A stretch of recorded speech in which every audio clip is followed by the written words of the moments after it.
হজ যাত্রীদের সঙ্গে কুশল বিনিময় প্রধানমন্ত্রীর। আগামী বছর খরচ আরও কমানোর আশ্বাস। 419 জন নিয়ে ঢাকা ছাড়ল প্রথম ফ্লাইট। কোনো অনিয়ম হলেই ব্যবস্থার হুঁশিয়ারি। রাজনীতি থেকে অবসর নিতে চান মির্জা ফখরুল। বিএনপির মহাসচিব পদে আসছে পরিবর্তন।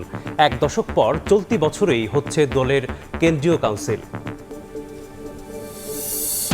বিভিন্ন প্রতিষ্ঠানের রাজনৈতিক হস্তক্ষেপের অভিযোগ জামায়াত আমিরের। বললেন, সংসদে কণ্ঠরোধ করা হচ্ছে বিরোধী দলের। হাম ও জ্বালানি সংকট নিয়ে সরকারের সমালোচনা। সংসদের সাউন্ড সিস্টেম গোলযোগের মূল হোতা গণপূর্তের প্রকৌশলী সমীরণ মিস্ত্রি। জড়িত সাবেক স্বাস্থ্যমন্ত্রীর ভাইরার প্রতিষ্ঠান। নথিপত্রে চাঞ্চল্যকর তথ্য। এবং যুদ্ধবিরতির বাকি সময়ে হরমুজ প্রণালী খোলা রাখার ঘোষণা ইরানের। নির্বিঘ্নে চলবে সব বাণিজ্যিক জাহাজ। শান্তি চুক্তির জন্য এবার ইসলামাবাদে যেতে পারেন ট্রাম্প।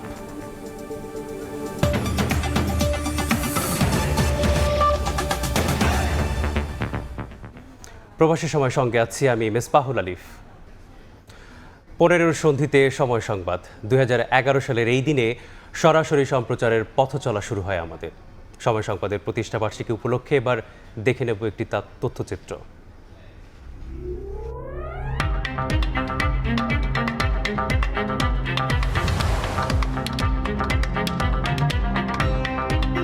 আয়োজনের আড়ম্বর ছিল না অতটা জৌলুস, তবে স্বপ্ন ছিল আকাশ ছোঁয়া। মিনিট সেকেন্ডের সঙ্গে পাল্লা দিয়ে সময় সংবাদ হাঁটে সময়ের সাথে সাথে।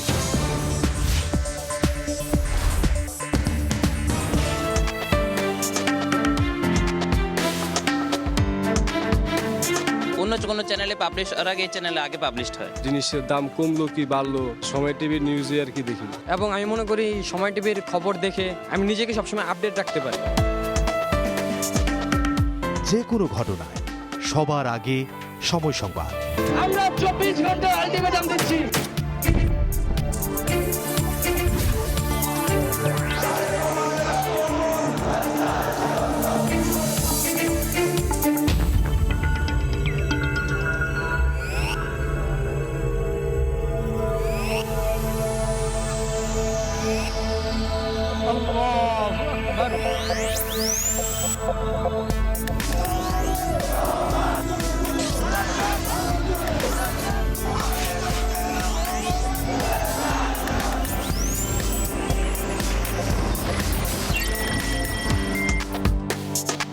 সময় টিভিতে যে কোনো ঘটনা, দুর্ঘটনা, যে কোনো দেশের যে কোনো প্রান্তে থেকে আমরা খুব দ্রুত আমাদের হাতের নাগালে চলে আসে। লাইভ কভারেজ চমৎকার, খুব অল্প সময়ের মধ্যে দ্রুততার সাথে লাইভগুলো নিয়ে আসেন। ডিজিটাল দুনিয়ায় সময় টিভি এখন আরো দ্রুত, আরো কাছের। সময় টিভি ফলোয়ারের দিক দিয়ে এবং সাবস্ক্রাইবারের দিক দিয়ে সব থেকে এগিয়ে আছে। সবসময় এখন টিভি খুব বেশি দেখা যেহেতু হয় না, তবে তাদের পেজটা ফলো করা হয়, ফেসবুক কিংবা ইউটিউবে তাদের ভিডিওস দেখা হয়। সোশ্যাল মিডিয়াতে যেহেতু সময় টিভির পেজটা খুবই স্ট্রং এবং ফ্যান ফলোয়ার্স অনেক, এর কারণে আমরা বেশিরভাগ সময় ওখানেই চোখ রাখি। বিশেষত আমার একাডেমিক পারপাসে আন্তর্জাতিক যে খবরটা আসে এটা অনেক বেশি নির্ভরযোগ্য মনে হয়। সংবাদের পাশাপাশি আমি ভবিষ্যতে সময় টিভিতে দেখতে চাই আরও শিক্ষামূলক এবং প্রযুক্তিভিত্তিক অনুষ্ঠান। সংকটে, দুর্যোগে, আনন্দ উচ্ছ্বাসে সময় সংবাদ বরাবর থেকেছে মানুষের পাশে।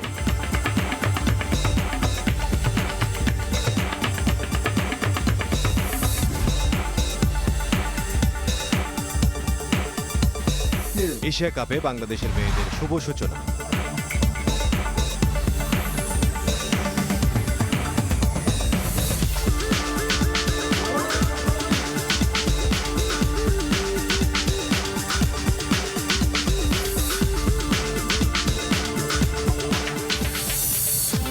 রাষ্ট্র কাঠামো সংস্কারের এবং জনপ্রত্যাশা পূরণের জন্য যে অঙ্গীকার এই জাতির, সেই ভূমিকা সময় টিভি পালন করবে। আমার বিশ্বাস যে সময় টিভি যদি এই নিরপেক্ষতার ধারাটা সবসময় ধরে রাখতে পারে তাহলে তারা ভালো করবে আরও বেশি।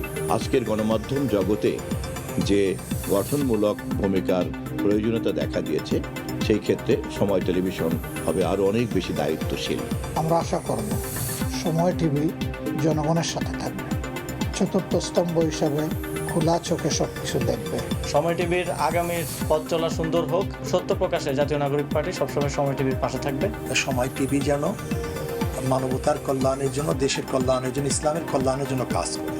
সময় টিভি তারা 15 বছর শেষ করে 16 বছরে পদার্পণ করছে, আমি তাদেরকে শুভেচ্ছা জানাচ্ছি। সময় টিভি দেশব্যাপী যে নেটওয়ার্ক ইতিমধ্যে গড়ে তুলেছে, সেটার মান বজায় রেখে তারা এগিয়ে যাবে। গণতন্ত্র প্রতিষ্ঠা, গণতন্ত্র উন্নয়নের জন্য আমাদের যে গণমাধ্যমের যে ভূমিকা, সময় টেলিভিশন ভবিষ্যতেও তারা কার্যকর ভূমিকা পালন করবে।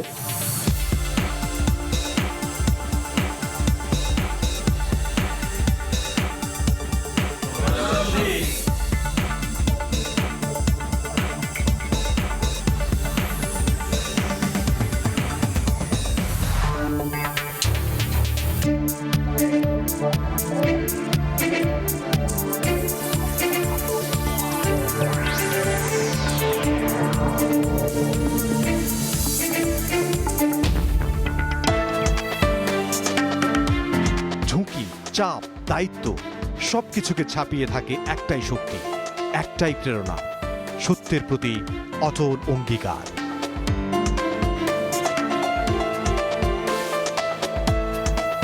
সব মিলিয়ে 15 পেরিয়ে 16 ছোঁড়ো সময়, 15 সন্ধির গল্প এগিয়ে যাক শতাব্দীর পথে।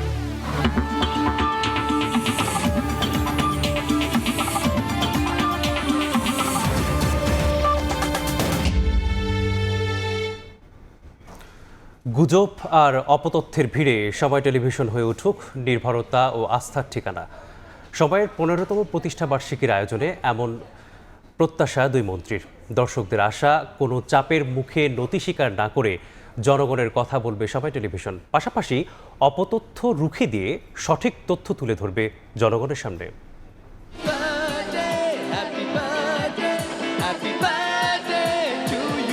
15 বছরের গৌরবময় যাত্রা পেরিয়ে 16 বছরে পদার্পণ করল সময় টেলিভিশন। দীর্ঘ সময়ের পথ চলায় সংবাদ ভিত্তিক চ্যানেল হিসেবে বিপুল জনপ্রিয়তা পেয়েছে চ্যানেলটি। টেলিভিশন সাংবাদিকতায় অর্জন করেছে দর্শকের আস্থা।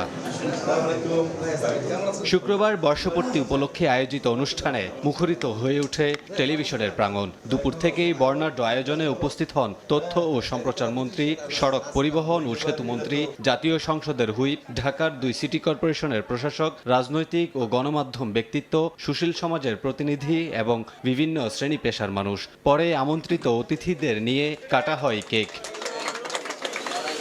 বস্তুনিষ্ঠ সংবাদ প্রচারে অতীতের ধারাবাহিকতা বজায় রেখে আগামীতেও দর্শকের আস্থায় অটুট থাকবে সময় টেলিভিশন, সেই প্রত্যাশা ব্যক্ত করেন অতিথিরা। বাংলাদেশের গণমাধ্যম জগতে বিগত 15 বছরের তাদের সমস্ত ধরনের গৌরবজনক তৎপরতার অতিক্রম করে 16তম বর্ষে আজ তারা পদার্পণ করছে।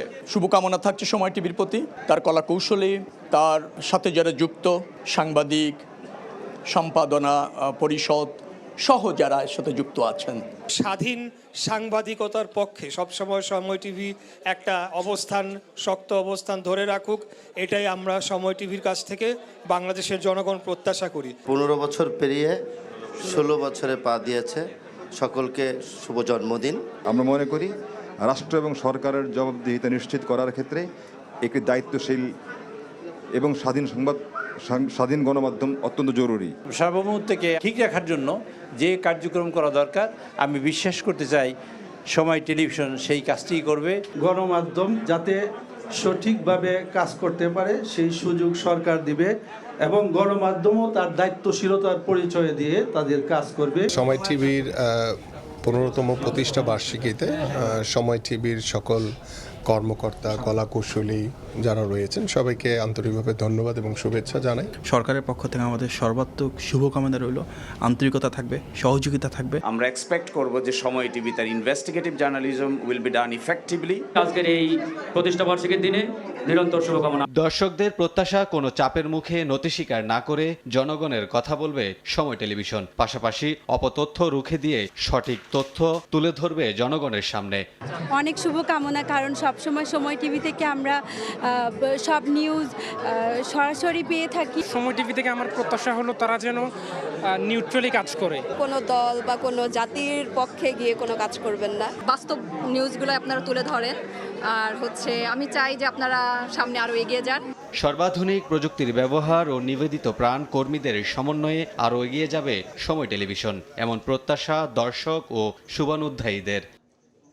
কামরুল হাসান, সময় সংবাদ, ঢাকা। 419 জনকে নিয়ে ঢাকা ছেড়েছে প্রথম হজ ফ্লাইট। শুক্রবার রাতে কার্যক্রম উদ্বোধন করে হাজিদের সঙ্গে কুশল বিনিময় করেন প্রধানমন্ত্রী তারেক রহমান। এবছর হজযাত্রার খরচ 12 টাকা কমানো হয়েছে, আগামী বছর আরও কমানো হবে বলে জানিয়েছেন তিনি। পরে ব্রিফিংয়ে ধর্মমন্ত্রী জানান, হজযাত্রা নির্বিঘ্ন করতে সর্বাত্মক চেষ্টা করছে সরকার, কোনো অনিয়ম মেনে নেওয়া হবে না।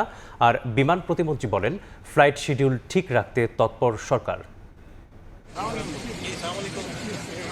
হজযাত্রীদের সঙ্গে কুশল বিনিময়ে প্রধানমন্ত্রী তারেক রহমান কথা বলেন ফ্লাইটে থাকা প্রত্যেক যাত্রীদের সঙ্গে, শোনেন সুবিধা অসুবিধার কথা। নিরাপদ যাত্রার প্রত্যাশা জানিয়ে সরকার প্রধান বলেন, আগামী বছর থেকে হজযাত্রায় সুযোগ সুবিধা বাড়াবে সরকার। পবিত্র কাবা শরীফে পৌঁছে হজযাত্রীদের আল্লাহর কাছে দেশের জন্য দোয়া করার আহ্বান জানান তারেক রহমান। এর আগে শুক্রবার রাত 10:30টার দিকে হজ ফ্লাইট কার্যক্রমের উদ্বোধন করেন প্রধানমন্ত্রী। পরিদর্শন করেন আশকোনা হজ ক্যাম্প। সার্বিক পরিস্থিতি জানতে কথা বলেন ক্যাম্প কর্মকর্তা ও হজযাত্রীদের সঙ্গে। এ সময় হজযাত্রার খরচ আগামীতে আরও কমানোর আশ্বাস দেন সরকার প্রধান। পরে ব্রিফিংয়ে ধর্মমন্ত্রী জানান, হজযাত্রা নির্বিঘ্ন করতে সর্বাত্মক চেষ্টা করছে সরকার, কোনো ধরনের অনিয়ম মেনে নেওয়া হবে না। আর বিমান প্রতিমন্ত্রী বলেন, হজ ফ্লাইটের সময়সূচি ঠিক রাখতে এয়ারলাইন্স ও এজেন্সির সঙ্গে প্রতিনিয়ত যোগাযোগ রাখছে কর্তৃপক্ষ। কোনো অন্যায়, কোনো অনিয়ম সহ্য করা হবে না। আল্লাহ যদি মেহেরবানি করেন, আগামী হজ আপনাদের মুখ দিয়ে আপনারা বলবেন আগের চেয়ে অতি সুন্দর এবং ভালো হয়েছে, আপনারা স্বীকার করবেন। আমার বিশ্বাস, আমার বিমানের ভাইয়েরা বোনেরা যে অক্লান্ত পরিশ্রম করছে, সৌদি এয়ারলাইনের ভাইয়েরা বোনেরা যে পরিশ্রম করছে, আশার বিষয়টা অত্যন্ত সুন্দর হবে ইনশাআল্লাহ। বিগত দিনের চেয়ে সুন্দরভাবে হাজিদেরকে আমরা আজকে প্রথম ফ্লাইট প্রেরণ করতে পারলাম। আজকে ফ্লাইট, আমাদের মোট ফ্লাইট যাবে 14টি এবং বিমানের যাবে আজকে 6টি এবং বাকিগুলি সৌদি এয়ারলাইন্স যাবে। প্রথম দিনে 14টি ফ্লাইট ছেড়ে যাবে হজযাত্রীদের নিয়ে। এবছর বাংলাদেশ থেকে হজ পালনে সৌদি আরব যাবেন 78,500 জন। মিরন আহমেদ, সময় সংবাদ, ঢাকা। বিএনপির মহাসচিব পদে আসছে পরিবর্তন।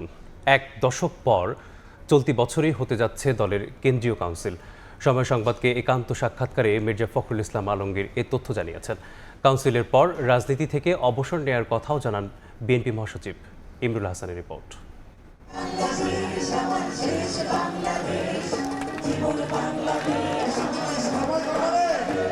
10 বছর আগে সবশেষ কাউন্সিল হয়েছিল বাংলাদেশ জাতীয়তাবাদী দল বিএনপির। নানা চড়াই উতরাই আর আন্দোলনে ব্যস্ত থাকায় আর সম্মেলন করতে পারেনি দলটি। নির্বাচনের পর জোরে সোরে আলোচনায় বিএনপির কাউন্সিল। দলের সর্বোচ্চ নীতি নির্ধারণী ফোরাম স্থায়ী কমিটির সবশেষ সভায় ওঠে বিষয়টি, তবে চূড়ান্ত সিদ্ধান্ত হয়নি। সময় সংবাদকে দেয়া একান্ত সাক্ষাৎকারে বিএনপির মহাসচিব মির্জা ফখরুল ইসলাম আলমগীর জানান, দিনক্ষণ ঠিক না হলেও এবছরই হচ্ছে দলের কাউন্সিল। তার আগে হবে তৃণমূলের সম্মেলন। কাউন্সিল আমরা আশা করছি এবছরই হবে এবং আমরা তার জন্য যে প্রয়োজনীয় ব্যবস্থা আমরা সেটা নেব। এটা খুব শিগগিরই হবে। এই পার্লামেন্ট সেশন কিছুটা আমাদের কাজে বিঘ্ন সৃষ্টি করছে, এটা শেষ হয়ে গেলে আমরা শুরু করবো। এটা বলা মুশকিল, এটা নির্ভর করবে আমাদের প্রস্তুতির উপরে। আমরা তো কাউন্সিল হলে তাকে তৃণমূল পর্যায় থেকে শুরু করতে হয়, সেই জন্য কিছুটা সময় তো লাগবেই। উপজেলা জেলা কমিটিগুলো করে তারপর আশা করছি তাই, আমাদের চিন্তা ভাবনা সেভাবেই আছে। কাউন্সিলে নতুন মুখ আসবে মহাসচিব পদে। মির্জা ফখরুল জানান, রাজনীতি থেকে অবসর নিতে চান তিনি। I am two tired. Next council পদে থাকছেন তো? তা তো থাকতেই হবে, নিয়ম তো তাই।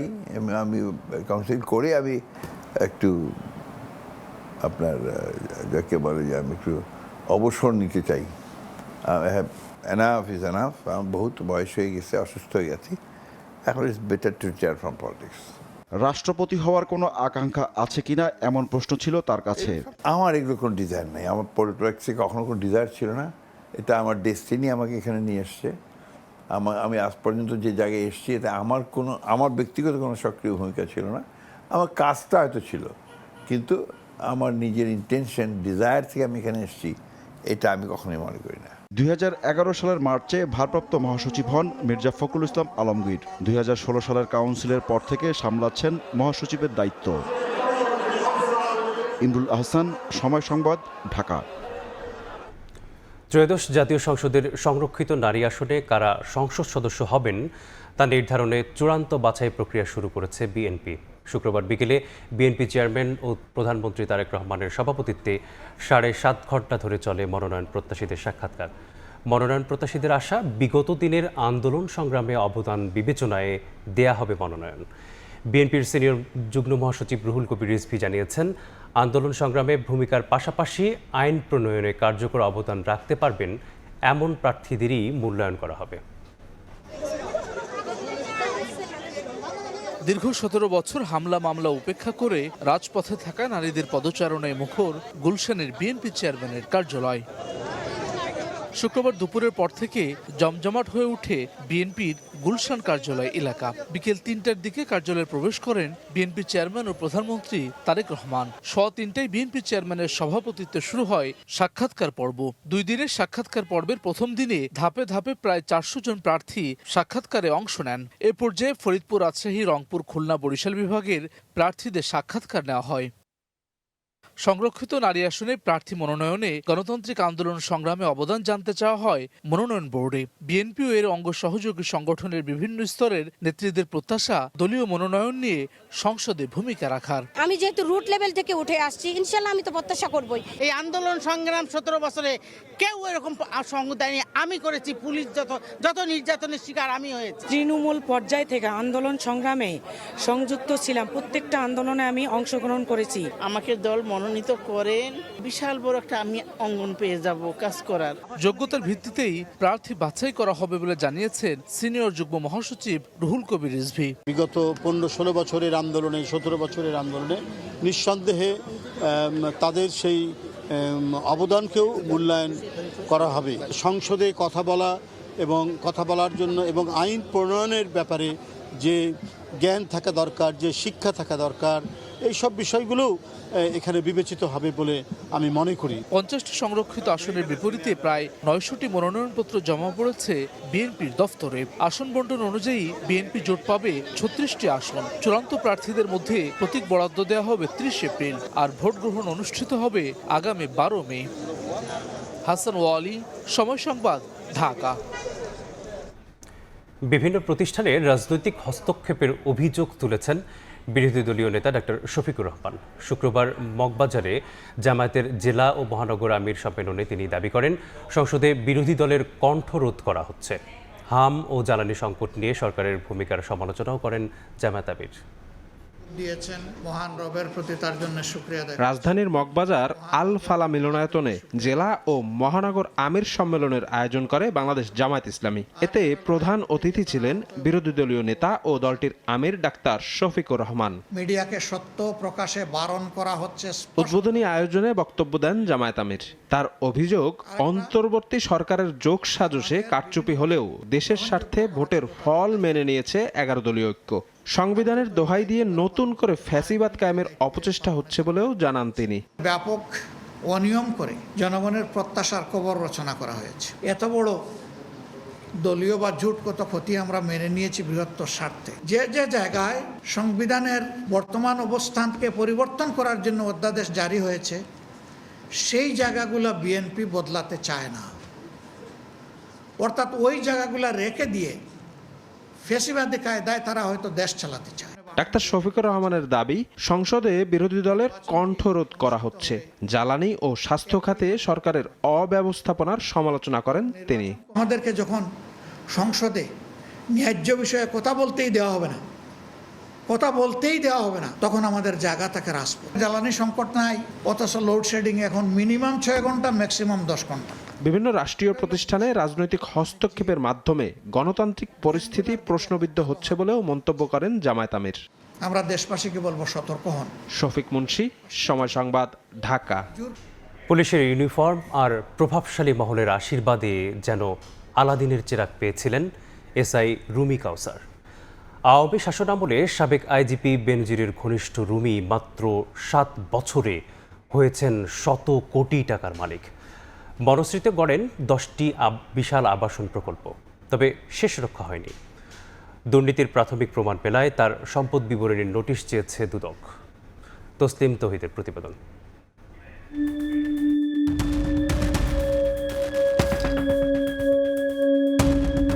কিছু লোকের জায়গা আছে, তারাও জমির লেগে কান্তাছে, কম দামে পাইছে কিনছে, ভূমিদস্যুই বলা চলে। রাজধানীর দক্ষিণ বনশ্রীর কাজীবাড়ি পাশে টিএনডি টাওয়ার 14 তলা ভবনের 24টি ফ্ল্যাটেরই মালিক পুলিশ পরিদর্শক রুমি কাউসার ওরফে রুবেল। দক্ষিণ বনশ্রী বিশাল এই অট্টালিকায় 24টি ফ্ল্যাটের মালিকানা পুলিশ সদস্য কাউসার রুমির। তবে শুধু এই ভবনই নয়, রামপুরা বনশ্রী, আফতাবনগর, বাড্ডা, স্টাফ কোয়ার্টার সহ আরও একাধিক স্থানে বিশাল জমি ও প্লটের একাধিক চাঞ্চল্যকর তথ্য এসেছে সময় সংবাদের হাতে। পাশেই সাউদার্ন পার্ক প্রকল্প 3-এ রয়েছে তার মালিকানা, যদিও ফ্ল্যাটের শেয়ার বিক্রি করে দিয়েছেন বলে দাবি দায়িত্বরতদের। ওই পাশে ওই পুলিশের, তো এটাও কি পুলিশের ফ্ল্যাট? ওই যে ওই পাশে রুমি সাহেবের না কার বাসা? এটাও রুমি সাহেবের ছিল। দক্ষিণ বনশ্রীর এম ব্লকে নির্মাণাধীন এমআরটি কন্ডোমিনিয়াম নামের 4টি বহুতল ভবনেও রয়েছে তার বিপুল বিনিয়োগ। এর বিপরীতে ইস্টার্ন হাউজিং থেকে জমি কেনার তথ্যও মিলেছে সংশ্লিষ্টদের বক্তব্যে। কম দামে পাইছে কিনছে, কিনে তুলে দিছে, তারপরে দেখা গেছে এই জায়গার ভিতরে শেয়ার বিক্রি করছে। আমাকে ইস্টার্ন হাউজিং এর থেকে সামনের প্লটও কিনছে, সামনেও বিল্ডিং করবো। পলাতক সাবেক আইজিপি বেনজির আহমেদের ঘনিষ্ঠ হিসেবে পরিচিত রুমি কাউসারের বিরুদ্ধে রয়েছে গুরুতর অভিযোগ। প্রভাবশালীদের ছত্রছায়ায় তদবির বাণিজ্য, জমি দখল ও অবৈধ সম্পদ অর্জন ছিল তার নৈমিত্তিক বিষয়। 2003 সালে এসআই হিসেবে যোগ দিলেও মাত্র 7 বছরে পাল্টে যায় ভাগ্যের চাকা। 2022 সালে বেনজির অবসরে যাওয়ার পর যান ছুটিতে, তবে চালিয়ে যান আবাসন ব্যবসা। পরবর্তীতে চাকরিতে ফেরার কোনো তথ্য মেলেনি এই পরিদর্শকের। জুলাই অভ্যুত্থানের মামলা হলেও এখনও ধরাছোঁয়ার বাইরে রুমি কাউসার। সাজেন রুমি ভাই, স্বাধীন ভাই, এরা সঙ্গে বড় হ্যাঁ উপরে থেকে কথা কন জানে। এরা খালি মালিক ডাক দিচ্ছে, সিএস বোঝে না, বেজাল বোঝে না, খালি দাও বালু বই হারা। এটার ভিতরে এই যে শুরু। পুলিশের বড় বড় আইজি লেভেলের যারা আসতো তাদের সাথেই ইনি মোটামুটি সম্পর্ক কইরেই বিভিন্ন আঙ্গিকে এই দেখা গেছে জবরদখলে জমি দস্যুই, ভূমিদস্যুই বলা চলে আর কি, ওইভাবে করে করছে। অনুসন্ধান বলছে মেরাদিয়া থেকে ডেমরা স্টাফ কোয়ার্টার পর্যন্ত সড়কের পাশে একের পর এক প্রকল্প। প্রকাশ্যে দাঁড়িয়ে আছে তার সাম্রাজ্য। সাউদার্ন পার্ক প্রজেক্টের 1 থেকে 6 নম্বর পর্যন্ত, এমনকি 80 কাঠার সাউদার্ন স্বাধীনতা টাওয়ারেও আছে তার মালিকানা, যেগুলো বিক্রি করেছেন সহকর্মী ও স্বজনসহ বিভিন্ন শ্রেণীর মানুষের কাছে। অভিযোগ আছে পটুয়াখালীর কলাপাড়ায় জন্ম নেওয়া এই পুলিশ কর্মকর্তা শুধু ঢাকায় নয়, বিদেশেও বিস্তার করেছেন ব্যবসা। শেখের জায়গা বনশ্রী, আফতাবনগর, এই বেল্টেই বেশি প্রজেক্ট। দুবাইতে ওনার বিজনেস আছে, ওনার এক বন্ধু আছে সাইফুল, উনি সহ দুবাই তো ল্যান্ডের ব্যবসা আছে। মালিক মনে করেন 120 জন। 120 জন কেটে কিনছে, এটা আমি সঠিক জমিতে রাখার পর সে মনে করেন 40-45 জন মানাদার টাকা নিয়ে বিক্রি করে দেবে। বনশ্রীর মৈত্রী ভবনে তার বসবাস করার তথ্য পায় সময় সংবাদ, তবে ক্যামেরার সামনে আসেননি রুমি কাউসার। আগে আপনি আমার সাথে কথা বলেন, আপনি কাজ করেন, সন্ধ্যার পর পর আমার সাথে কথা বলেন। এদিকে ওদিকে পুলিশ প্লাজা, এদিকে আশেপাশে কথা বলি বলেন। দুদক বলছে রুমির অস্বাভাবিক সম্পদের উৎস খতিয়ে দেখা হচ্ছে। বিশ্লেষকরা বলছেন সরকারি চাকরি করে এত সম্পদের মালিক হওয়া অস্বাভাবিক।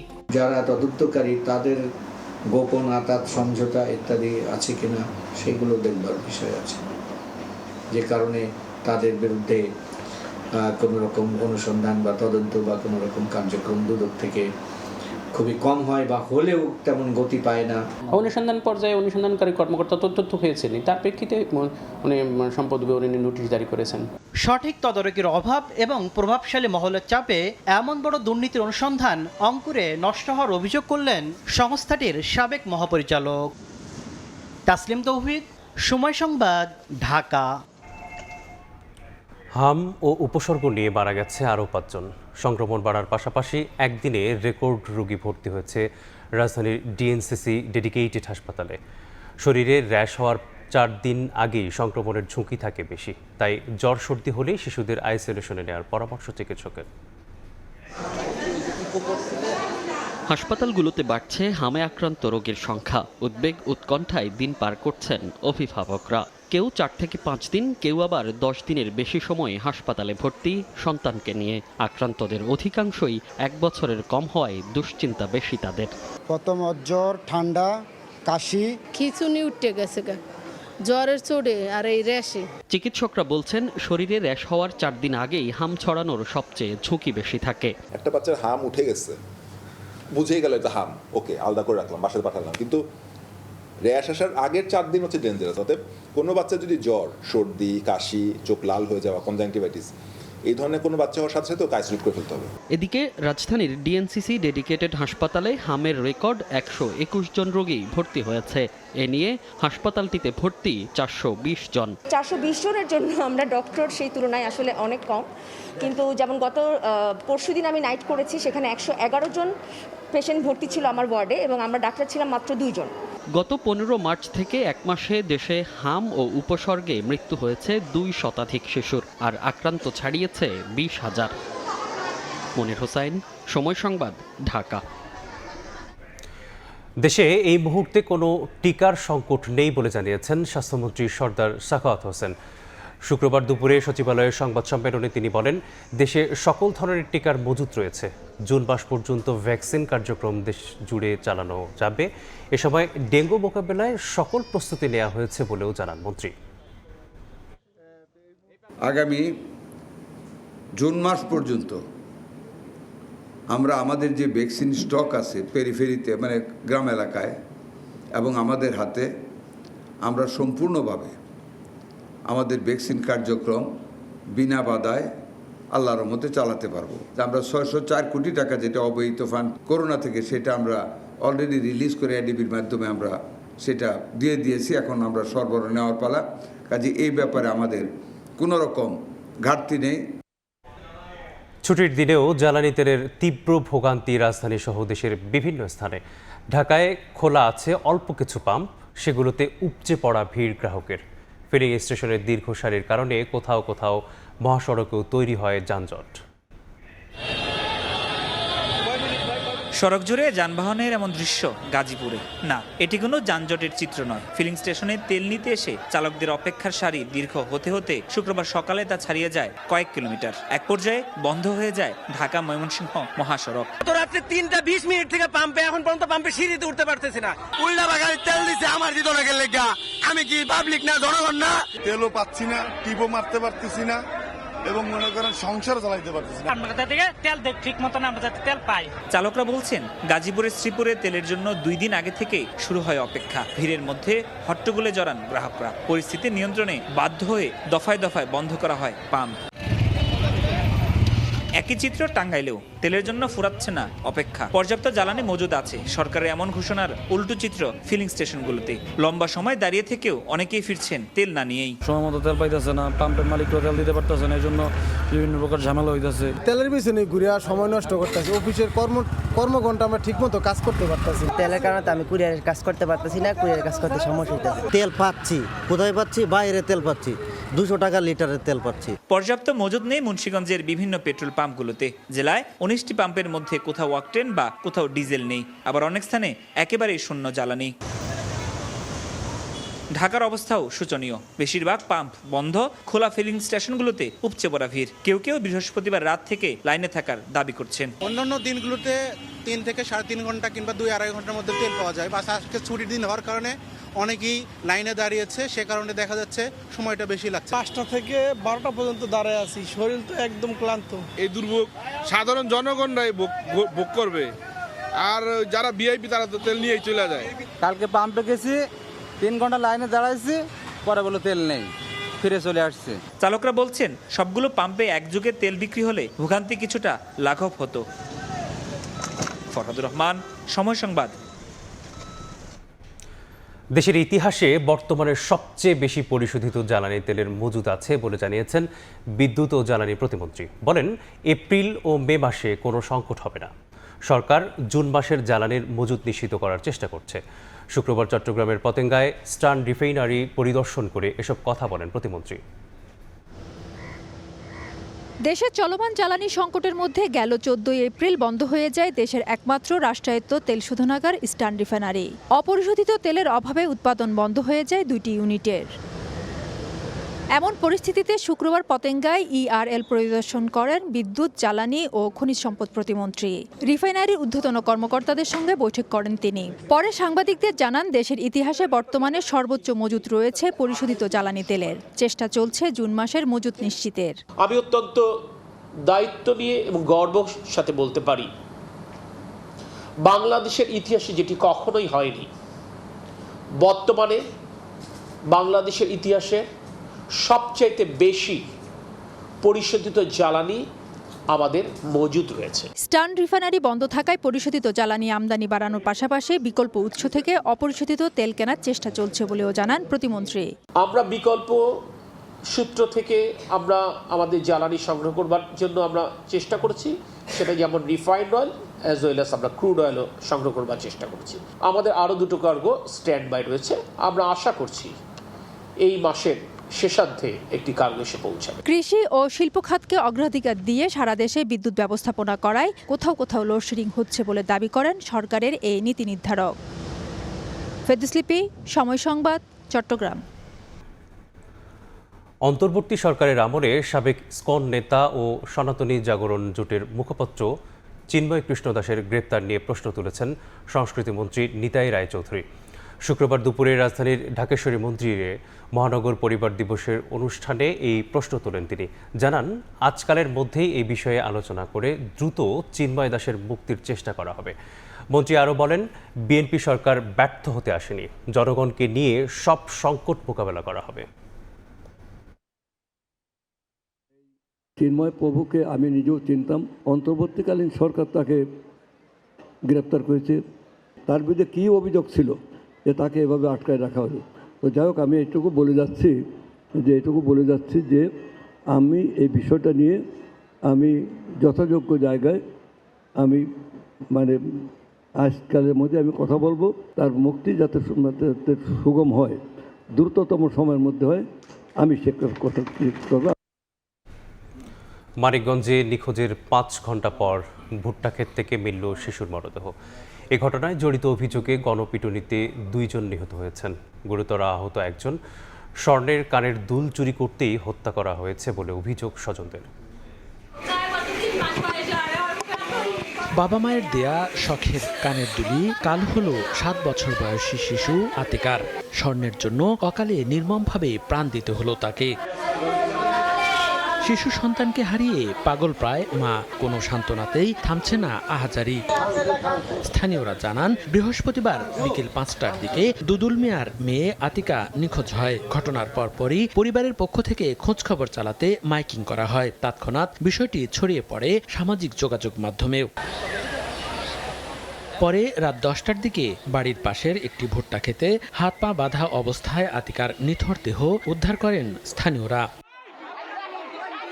এ ঘটনায় জড়িত সন্দেহে পিতা পুত্র সহ 3 জনকে আটক করে গণপিটুনি দেয় স্থানীয়রা। এতে অটোচালক পান্নু মিয়া ও তার ভাই ফজলু ঘটনাস্থলে নিহত হন। গুরুতর আহত অবস্থায় পান্নু মিয়ার ছেলে নাজমুলকে ভর্তি করা হয় সদর হাসপাতালে। আমার বুকে আমারটা বিরোধ দিতি, আমি কেমনে থাকুম আমার মায়ের ছাড়া। কিছু ওই মাদকাসক্ত ছেলে বলে আছে, আমি ওদের নাম বলতে পারবো না, ওরাই একজন ওকে ডেকে নেয়। চুরি আমার থেকে ছোটখাটো করতে করতে এখন বড় পর্যায়ে চলে গেছে, এখন খুন করে ফেলাইছে। আমরা চাই তাদেরকে আইনের আওতায় এনে উপযুক্ত শাস্তি। অন্যদিকে গণপিটুনিতে নিহতদের বাড়িতেও এখন শোকাবহ পরিবেশ। যদি তার পোলাপান মাইরা থাকে, যে মাসে তার মার দেশে আইন আছে, বিচার আছে, আপনার আছে। দ্রুত এই বিষয়ে আইনগত ব্যবস্থা নেওয়ার কথা জানিয়েছেন পুলিশ সুপার। আইনি প্রক্রিয়া গ্রহণ করার জন্য আমাদের সমস্ত যে প্রক্রিয়াগুলি রয়েছে আমরা সেদিকে এগিয়ে যাচ্ছি এবং যারা এটাতে দোষী থাকবে তাদের ব্যবস্থা নেব। নিহত আতিকা স্থানীয় একটি ইবতদায়ী মাদ্রাসার প্রথম শ্রেণীর শিক্ষার্থী ছিল। সময় সংবাদ, মানিকগঞ্জ। রাজধানীতে দাপিয়ে বেড়াচ্ছে ১১৮টি কিশোর গ্যাং। এরই মধ্যে মোহাম্মদপুরেই সক্রিয় ১৬টি। ডিএমপির নতুন গোয়েন্দা প্রতিবেদনে উঠে এসেছে এমন সব ভয়াবহ তথ্য। ডিএমপি বলছে তারা আরও ভয়ঙ্কর হয়ে উঠছে। অপরাধ বিশ্লেষকরা বলছেন কিশোর গ্যাং আবারও রাজনৈতিক ছত্রছায়ায় চলে গেছে কিনা খতিয়ে দেখা হবে। আরও থাকছে মাসুদুর রহমানের রিপোর্টে। ১২ এপ্রিল বিকেল ৪টা রাজধানীর মোহাম্মদপুরের বুদ্ধিজীবী রোডের বেরিবাদ ঢাল। কিশোর গ্যাং আরমান শাহরুখ গ্রুপের সদস্যরা চড়াও হয় অ্যালেক্স ইমন গ্রুপের ওপর। সংঘর্ষের এক পর্যায়ে পালাতে চেষ্টা করলে মাটিতে লুটিয়ে পড়ে ইমন। একা পেয়ে কুপিয়ে গোড়ালি কেটে নেয় আরমান শাহরুখ গ্রুপের সদস্যরা। পরে হাসপাতালে নিলে মারা যায় ইমন।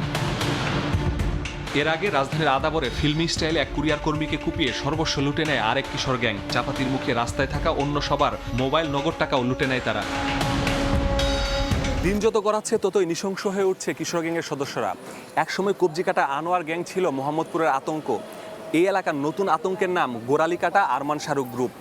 সম্প্রতি কিশোর গ্যাংয়ের এক সদস্যকে এই জায়গায় কুপিয়ে নৃশংসভাবে হত্যার পর আবারও সামনে এসেছে কিশোর গ্যাংয়ের অপতৎপরতা। ডিএমপির গোয়েন্দা প্রতিবেদন বলছে অ্যালেক্স ইমন ও আরমান শাহরুখ ছাড়াও পাটালি, লেভেল হাই, কবজিকাটা আনোয়ার, আর্মি আসলাম নবী, এছাড়াও ডাইলা, আকবর, গাংচিল, টক্কল্লাও সহ মোহাম্মদপুরে 16টি গ্রুপ সক্রিয়।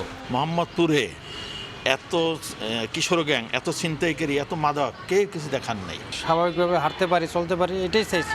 শুধু মোহাম্মদপুরে নয়, কিশোর গ্যাং আতঙ্কে মিরপুরবাসীও। পহেলা বৈশাখ রাত 8টার দিকে পল্লবীর চলন্তিকা মোড়ে কিশোর গ্যাং সজীব ও দীপমানিক গ্রুপের মধ্যে সংঘর্ষ বাধে। সিসিটিভি ফুটেজে সজীবকে চাপাতি ছিনিয়ে নিতে দেখা যায়। পরে দীপমানিক গ্রুপের সদস্যরা সজীবকে কুপিয়ে গুরুতর জখম করে পালিয়ে যায়। স্বজনদের দাবি সজীব গ্যাংয়ের সদস্য নয়, দীপমানিকের বিচার চায় তারা। আমরা বিচার চাই, এই অন্যায়ভাবে কেন একটা মানুষের উপর আঘাত করা হইল। মিরপুর 10 নম্বর ওয়াবদা বিল্ডিং এলাকার আতঙ্ক কিশোর গ্যাং বাহুবালী গ্রুপ। অস্ত্র হাতে প্রকাশ্যে মহড়া দেয় বাহুবালী গ্রুপ। এলাকার সিটি কর্পোরেশনের পরিত্যক্ত বিল্ডিংটি এদের আস্তানা। সকালে উঠে কারেন্টের শর্ট দিতেছে, বাসলে এটা মোবাইল আমার ছেলে দিয়ে আয়া পড়ছে। গত 11 এপ্রিল বাচ্চার জন্য খাবার কিনতে গিয়ে বাহুবলী গ্রুপের হাতে জিম্মি হয় শামীম নামের এক দিনমজুর। টাকা না পেয়ে তাকে কুপিয়ে গুরুতর জখম করে তারা। প্রাইভেটে নিয়ে গেছি ভাই, এখন কেমনে করে পাগল হইতেছি টাকার জন্য। ডিএমপির বিভাগওয়ারি তথ্য বলছে কিশোর গ্যাং সবচেয়ে বেশি মিরপুর বিভাগে 32টি, তেজগাঁও বিভাগে 26টি, সবচেয়ে কম রমনা বিভাগে 6টি গ্যাং সক্রিয়। থানা হিসেবে সবচেয়ে বেশি মোহাম্মদপুরে 16টি, এরপরে পল্লবী থানায় 14টি, দারুসালাম ও বনানীতে আছে 6টি করে গ্যাং। ডিএমপির অতিরিক্ত কমিশনার জানান কিশোর আইনের মার পেছে তারা জামিনে বেরিয়ে ফের অপরাধে জড়াচ্ছে। 5 আগস্টের পরে অনেক কিশোর গ্যাংয়ের সদস্য ধরা পড়ছিল, তারা জেলখানাতেও ছিল। বাই দিস টাইম অনেকেই জামিন হয়ে বের হয়ে পড়ছে। অপরাধ বিশ্লেষকরা বলছেন বিগত সময়ে রাজনৈতিক পৃষ্ঠপোষকতায় বেপরোয়া ছিল এসব এলাকাভিত্তিক গ্যাং। তবে নতুন সরকার গঠনের পর তারা ফের রাজনৈতিক প্রশ্রয় পাচ্ছে কিনা তা খতিয়ে দেখতে হবে। বিগত দিনের রাজনৈতিক সরকার এই রাজনৈতিক প্রেক্ষাপটে কিশোর গ্যাংয়ের সাথে তাদের অনেকেই সম্পৃক্ত হয়ে তারা পুরো ব্যবস্থাকে বিতর্কিত করে ফেলেছে। কিশোর অপরাধ বন্ধ দেয় গ্যাংয়ের রাজনৈতিক মদতদাতাদের আইনের আওতায় আনার পরামর্শ বিশ্লেষকের। মাসুদুর রহমান, সময় সংবাদ, ঢাকা। দেশের বাইরের খবর। হরমুজ প্রণালী নিয়ে বড় ঘোষণা দিয়েছে ইরান। দেশটির পররাষ্ট্রমন্ত্রী জানিয়েছেন লেবাননে যুদ্ধবিরতি চলাকালীন এই গুরুত্বপূর্ণ জলপথ সব ধরনের বাণিজ্যিক জাহাজের জন্য সম্পূর্ণ উন্মুক্ত থাকবে। তবে ইরানের ওপর মার্কিন নৌ অবরোধ এখনই উঠছে না বলে সাফ জানিয়ে দিয়েছেন প্রেসিডেন্ট ডোনাল্ড ট্রাম্প। এর আগে তিনি জানান রোববারের মধ্যে আবারও আলোচনায় বসতে পারে ওয়াশিংটন, তেহরান। ইরানে যুক্তরাষ্ট্র ও ইসরায়েলের হামলার পর হরমুজ প্রণালী দিয়ে জাহাজ চলাচলে বিধিনিষেধ আরোপ করে ইরান। দীর্ঘদিন ধরে চলা উত্তেজনার পর অবশেষে প্রণালী নিয়ে নমনীয় অবস্থানের কথা জানালো তেহরান। ইরানের পররাষ্ট্রমন্ত্রী আব্বাস আরাকচি সামাজিক যোগাযোগ মাধ্যম এক্সে দেয়া এক পোস্টে বলেন, লেবাননে যুদ্ধবিরতির সময়কালীন হরমুজ প্রণালী দিয়ে সব ধরনের বাণিজ্যিক জাহাজ চলাচল করতে পারবে। ইরানের পোর্টস অ্যান্ড ম্যারিটাইম অর্গানাইজেশনের ঘোষিত সমন্বিত রুট মেনেই এই জাহাজগুলো যাতায়াত করবে। ইরানের এই ঘোষণার প্রতিক্রিয়ায় নিজের অবস্থান পরিষ্কার করেছেন মার্কিন প্রেসিডেন্ট ডোনাল্ড ট্রাম্প। তিনি জানিয়েছেন, হরমুজ প্রণালী ব্যবসার জন্য উন্মুক্ত হলেও ইরানের ওপর আরোপিত মার্কিন নৌ অবরোধ বহাল থাকবে। এর আগে ট্রাম্প জানান, ইরানের সঙ্গে শান্তি চুক্তির জন্য পাকিস্তান সফর করতে পারেন তিনি। বলেন, ইরানের সঙ্গে যুদ্ধ শিগগিরই শেষ হবে। তেহরান ও ওয়াশিংটন একটি চুক্তির খুব কাছাকাছি আছে বলেও উল্লেখ করেন তিনি। অন্যদিকে 10 দিনের যুদ্ধবিরতি ঘোষণার পরই রাস্তায় নেমে আসেন লেবাননের বাসিন্দারা। গাড়ির হর্ন বাজিয়ে ও বিজয় চিহ্ন দেখিয়ে আনন্দ উল্লাস করেন তারা। দীর্ঘদিনের সংঘাতের পর এই স্বল্প সময়ের শান্তি এখন স্বস্তির কারণ হয়ে উঠেছে লেবানিজদের জন্য। ফারহাদ চৌধুরী, সময় সংবাদ। সহজ ম্যাচ হারার জন্য দায়ী করা হচ্ছে আফিফ হোসেনের মন্থরগতির অদ্ভুতুড়ে ইনিংসকে। প্রশ্নবিদ্ধ মেহেদী হাসান মিরাজের ক্রিকেটীয় সামর্থ্য। মিডল অর্ডারের দুরবস্থা কাটাতে সাকিব আল হাসানকে ফেরানোর জোর দাবি তুলছে ক্রিকেট প্রেমীরা। বিশ্বকাপের আগে পরিবর্তন না আনলে আরও একটি হতাশার আসর কাটবে টাইগারদের, এমন শঙ্কাও দেখছেন কেউ কেউ। ম্যাচের সুযোগ না পেলেও সৌম্য সরকার গা গরম করে নিচ্ছেন। নিজের ভবিষ্যৎ নিয়ে অনিশ্চিত, দলে জায়গা হচ্ছে না, যদিও বা সবশেষ আন্তর্জাতিক ওয়ানডে সিরিজে বেশ কিছু রান করেছিলেন। সৌম্যর অন্তর্ভুক্তি না হওয়া নিয়ে যেমন প্রশ্ন আছে, ঠিক তেমনি প্রশ্ন থাকতে পারে সৌম্যর সাথে থাকা তানভীর ইসলামকে নিয়েও। স্কোয়াডে থাকলেও তাকে সুযোগ দিচ্ছে না টিম ম্যানেজমেন্ট। রিশাদ হোসেনকে দেখা হচ্ছে, তবে মেহেদী হাসান মিরাজের বোলিংয়ের যে ঘাটতি, সে ঘাটতি কিন্তু প্রতি ম্যাচেই বাংলাদেশকে এই 50 ওভার ফরম্যাটে ভোগাচ্ছে। মেহেদী হাসান মিরাজের ব্যাটিংটাও কনসার্ন। মিডল অর্ডারে বাংলাদেশের যে ক্রাইসিসটা চলছে, সেই ক্রাইসিস কিন্তু এখন পর্যন্ত বাংলাদেশ কোনো সমাধান পায়নি বের হবার। এবং বাংলাদেশ দল আজকে আরও একটা ম্যাচ হারলো সেই মিডল অর্ডারের ব্যর্থতার কারণে। সাকিব আল হাসানকে নিয়ে অনেক কথা বলা হচ্ছে, তবে আফিফ হোসেন, যাকে কিনা সাকিবের বিকল্প হিসাবে ওয়ানডের ওই জায়গাটাতে ব্যবহার করা হচ্ছে, সেই আফিফ কিন্তু ধারাবাহিক ব্যর্থতার মধ্যে আছেন। এর আগে যখন দল থেকে বাদ পড়েছিলেন তখনও ব্যর্থ ছিলেন, তবে আজকে তার সেই দৃষ্টিকটু ইনিংসটা অতীতের সব ব্যর্থতাকে ছাপিয়ে যাবে। দেশের জন্য আফিফ এটা ভুল কাজ করছে। মিরাজ একটা অধিনায়ক হয়ে যে দায়িত্ব ছিল, সেটা অবশ্যই সে খারাপ কাজ করছে। 60-70 বল খায় 20 রান করে আউট হয়ে যায়, কথা ভাই। বোলিংটা আমাদের অনেক আপডেট হয়েছে, কিন্তু ব্যাটিং সেটা মিডল অর্ডারে একেবারেই দুর্বল। পরিস্থিতি অনুযায়ী খাপ খেলায় যদি একজন ক্যাপ্টেন না খেলতে পারে, তাহলে আমাদের মতো সাধারণ হয়ে যাওয়া উচিত। 49 বলে যে ইনিংসটা তিনি খেলেছেন, সেই 49 বলে একটাও বাউন্ডারি হাঁকানোর সামর্থ্য ছিল না এই ব্যাটারের। যদিও বা তখন পর্যন্ত ম্যাচের লাগামটা কিন্তু বাংলাদেশের হাতেই ছিল, তবে আফিফের সেই দৃষ্টিকটু ব্যাটিং এবং পরবর্তীতে অধিনায়ক মিরাজ যেভাবে বল খেয়ে উইকেট বিলিয়ে দিয়ে আসলেন, বাংলাদেশের ম্যাচের ভাগ্যটা তখনই কিউইদের হাতে তুলে দেওয়া হয়েছে। সাকিবের অভাবটা এখন দেখতে পাচ্ছি। সাকিবের জায়গায় মিরাজ খেলতেছে, কিন্তু মিরাজ সেইটা দিতে পারতেছে না। 11টা প্লেয়ার মিলে সাকিবের অভাব পূরণ করতে পারবে না ভাই। সাকিব ছাড়া এই বাংলাদেশ উন্নতি করতে পারবে না। সাকিব যদি আমাদের একাদশ থাকতো, এটা তার অভিজ্ঞতা দিত। বাংলাদেশের বিশ্বকাপের প্রস্তুতির কথা বলা হচ্ছে এই সিরিজের মাধ্যমে, তবে এই মিডল অর্ডার ক্রাইসিস কবে নাগাদ শেষ হবে বা সমাধান কি, তা কিন্তু এখনো হয়তো জানে না টিম ম্যানেজমেন্ট। বিশ্বকাপের আগে সাকিবকে ফেরানো নিয়ে আলোচনা হচ্ছে। এই অভিজ্ঞ ব্যাটার যদি বাংলাদেশ দলে ফিরতে পারে, তাহলে অন্তত সেই মিডল অর্ডার ক্রাইসিসে একটু হলেও ভরসা পাবে টিম বাংলাদেশ। মিরপুরের হোম অফ ক্রিকেট থেকে সাব্বির মিথুন, সময় সংবাদ। এ পর্যায়ে শীর্ষ সংবাদগুলো জানিয়ে দিচ্ছি আরেকবার। হজ যাত্রীদের সঙ্গে কুশল বিনিময় প্রধানমন্ত্রীর। আগামী বছর খরচ আরও কমানোর আশ্বাস। 419 জন নিয়ে ঢাকা ছাড়ল প্রথম ফ্লাইট। কোনো অনিয়ম হলেই ব্যবস্থার হুঁশিয়ারি। রাজনীতি থেকে অবসর নিতে চান মির্জা ফখরুল। বিএনপির মহাসচিব পদে আসছে পরিবর্তন। 1 দশক পর চলতি বছরেই হচ্ছে দলের কেন্দ্রীয় কাউন্সিল। এবং বিভিন্ন প্রতিষ্ঠানে রাজনৈতিক হস্তক্ষেপের অভিযোগ জামায়াত আমিরের। বললেন, সংসদে কণ্ঠরোধ করা হচ্ছে বিরোধী দলের। হাম ও জ্বালানি সংকট নিয়ে সরকারের সমালোচনা।